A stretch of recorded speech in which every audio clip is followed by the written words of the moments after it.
មួយគូទៀតហើយទោះបីជាបែកគ្នាជាច្រើនឆ្នាំយ៉ាងណាក៏ដោយតែនៅតែមានក្តីបារម្ភចំពោះគ្នានិងមិត្តភាពមានឲ្យគ្នាទៅវិញទៅមកជានិច្ចសម្រាប់ភិក្ខីជាមួយនឹងអតីតស្វាមីរបស់នាងមានទំនាក់ទំនងជាមួយគ្នាដោយពោពេញទៅដោយភាពកក់ក្ដៅដែលមានចំពោះគ្នាទៅវិញទៅមកហើយអ្នកទាំងពីរបាន live វីដេអូនិយាយគ្នាលើបណ្ដាញសង្គមធ្វើឲ្យអ្នកគាំទ្រនាំគ្នាញញឹមតាមអ្នកខ្លះរំភើបដល់ហូរទឹកភ្នែកជាមួយនឹងប្រយោគនិងកាយវិការសន្ទនារបស់អ្នកទាំងពីរផងដែរភិក្ខីនាងបាននិយាយថាអតីតស្វាមីនាងជាមនុស្សគួរឲ្យស្រឡាញ់នរណាបានជាគូនឹងមានក្តីសុខហើយពេលនេះគឺកាន់តែសង្ហាពិសេសទៅទៀតនោះពោពេញទៅដោយភាពកក់ក្ដៅខណៈពេលនោះអតីតស្វាមីនាងក៏បានតបវិញភ្លាមដែរមិនឲ្យចាញ់នាងឡើយថា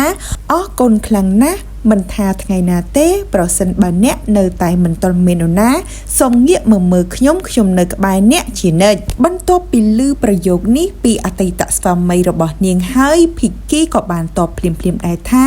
នាងនៅត្រង់នេះជានិច្ចដូចគ្នាផងដែរហើយពេលនោះអតីតស្វាមីរបស់នាងក៏បានតបទៀតថា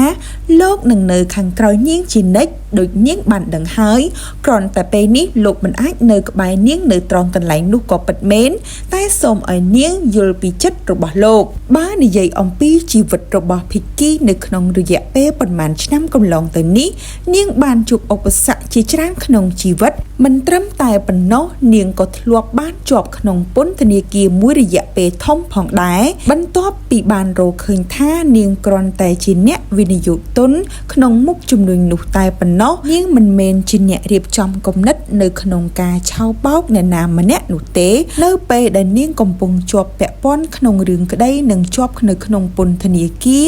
គឺឃើញថាមានវត្តមានអតីតស្វាមីរបស់នាងចាំជួយនាងជ្រោមជ្រែងនាងស្វែងរកមេធាវីដើម្បីតតាំងរឿងក្តីឲ្យនាងផងដែរបើទោះបីជាពេលនោះអ្នកទាំងពីរបានលេងលះគ្នាក៏ដោយក៏ប៉ុន្តែអតីតស្វាមីរបស់នាងគឺពិតជាប្រឹងប្រែងខ្លាំងណាស់ដើម្បីឲ្យនាងទទួលបានសេរីភាពនិងដោះលែងខ្លួននាងចេញពីពន្ធនាគារពេលនេះនាងមានសេរីភាពពេញទីហើយនៅក្នុងរយៈពេល1ឆ្នាំមកនេះបន្ទាប់ពីចេញពីពន្ធនាគារនាងមានការខិតខំប្រឹងប្រែងឧស្សាហ៍ធ្វើការណាស់ដោយនាងមិនប្រកាន់ខ្លួននឹងរើសអើងការងារឡើយមិនថាការងារសម្ដែង